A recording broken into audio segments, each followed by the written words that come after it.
Santos are one of the most successful teams in Brazil and were Pele's stomping ground for 18 years. They've won the Brazilian Serie A 7 times, finished as runners-up another 8 times and won the state championship 22 times. So it comes as a bit of a shock that last season they were relegated for the first time in their history and now play in Brazil's Serie B.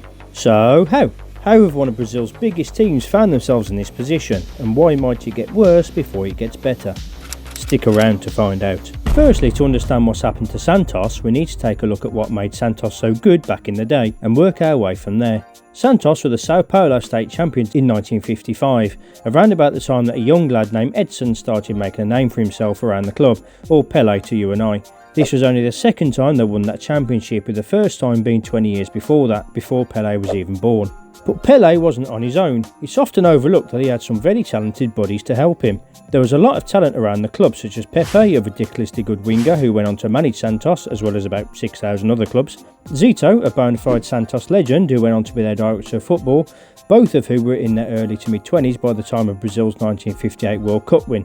And in 1956, Jair joined them, who played in the 1950 World Cup, although the less said about that for Brazilians the better, as it's a defeat which still gets talked about to this day and is still referred to as the defeat. This amount of quality, along with others such as Pegao, a very useful striker who was Mr. Santos himself, having been born there, spent the best part of a decade playing for Santos before dying in Santos, all helped Santos become quite possibly the best club team in the world, which was pretty much confirmed in 1962 when they became World Club champions after battering Benfica in Lisbon. So it goes without saying that the start of their downfall can be traced all the way back to those days of Pele and co.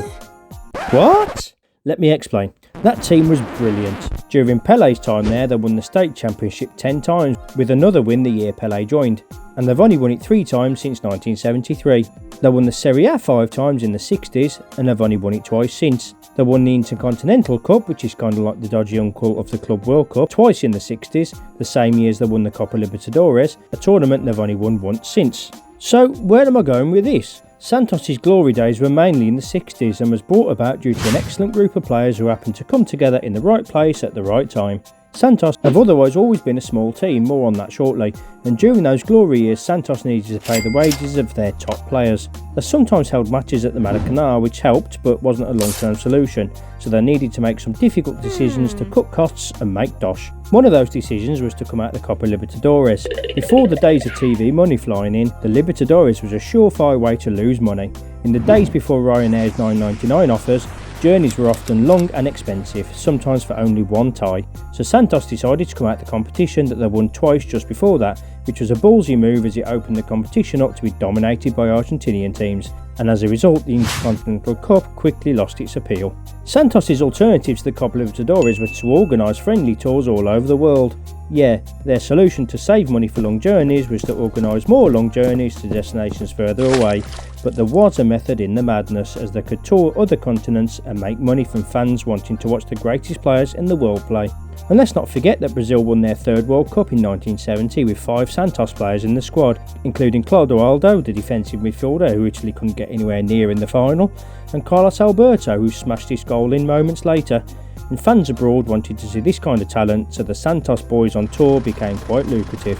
And that's how Santos survived for many years. Over the years, the top players left Santos, culminating in October 1974, when Pele said au revoir, or whatever they say in Brazil, after 18 years at the club. And they struggled without him, which is understandable. I mean, the bloke scored 643 goals for them, an average of over 35 goals a season, every single season for 18 years, which is bonkers. But Santos was safe thanks to the ludicrous way in which the Brazilian League was set up. You see, in 1975, the year after Pele left, the Brazilian Championship had 42 teams in it. Just a few years later, this swelled to 94 teams. Yes, you heard right, 94 teams. In 1979, nearly 600 matches were played in the league that season, so Santos essentially just got swallowed up within the Brazilian league system. It's only in recent years that relegation has been a serious threat for Brazilian teams, as the number of relegation spots increased to 4, but Santos were able to beat off relegation with a stroke of luck when they were eliminated from the 2002 Sao Paulo State Championship. And I know what you're thinking, how is elimination from a competition a stroke of luck? I say some weird things sometimes, don't I? Well, elimination meant that they could focus on the National League, which they had time to prepare for. Manager Emerson Leão became besotted with the young lads at the club, not besotted in the same way that Gylfi Sigurdsson or Adam Johnson were with the younger ones, but he quickly realised he had a very talented crop of youngsters hanging about the club, such as Renato, Leão, Elano, Diego, Robinho, all of whom went on to play for clubs such as Juventus, Porto, Atletico Madrid, Real Madrid, Man City, Benfica, PSG and Milan. Make no mistake, this was a talented group of players, which makes it a little harsh, if you ask me, that Leão was voted the worst coach from Brazil. Well ahead of Celso Roth and this guy. Anyway, with these players, Leão won the league with not a single player over the age of 27. For comparison, Liverpool have 11 players who are 27 or over. The following year, they reached the Copa Libertadores final, that's Santos, not Liverpool, only their second time in the tournament full stop in nearly 40 years.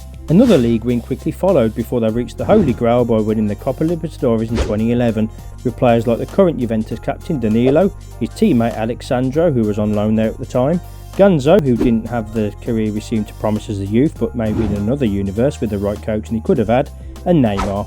So what's happened since? Well, they don't have the same youth strategy as before, and players don't tend to hang around too long. Neymar had 4 years there before he rolled to Barcelona. It's unheard of these days with the attraction of glory and riches from abroad. Rodrigo had a full year in the first team before moving to Real Madrid. Teams like Santos just don't get the real benefit of these players before they move on. And this is not just limited to Santos, but to Brazilian football as a whole. It gets too appealing to reject piles of cash from abroad for talented youngsters. Endrick has only had a full year in the first team at Palmeiras and is set to join Real Madrid in 2024 as soon as he turned 18, for a fee of up to €60 million. At the time this deal was announced, Endrick was 16 years old.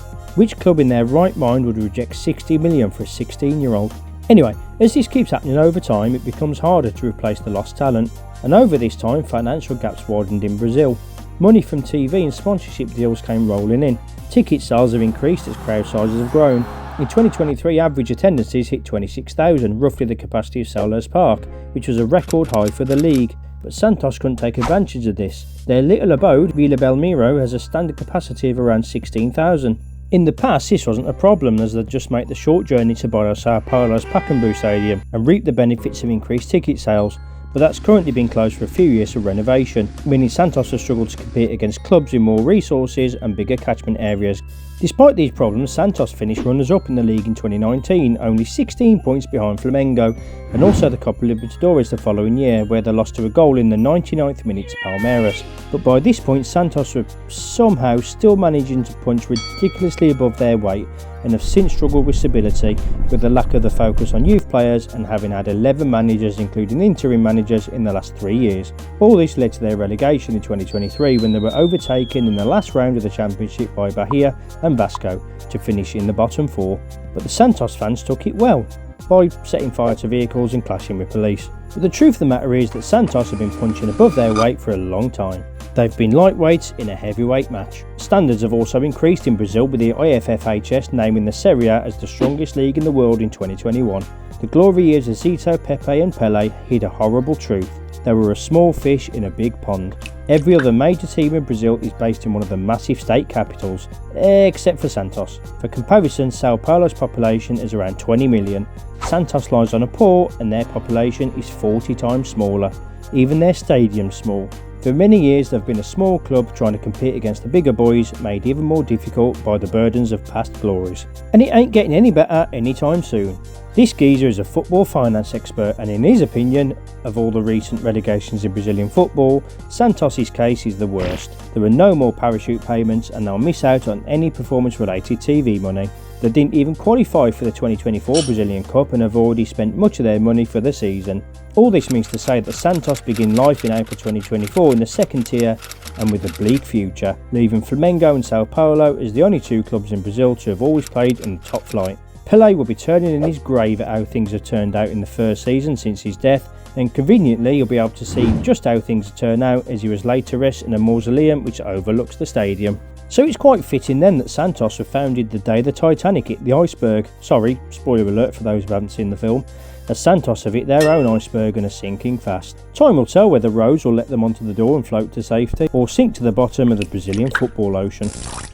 And that's it. Thanks for watching. No rambling outro. Watch these videos on screen because I think they're awesome, although I'm obviously biased, and see you later.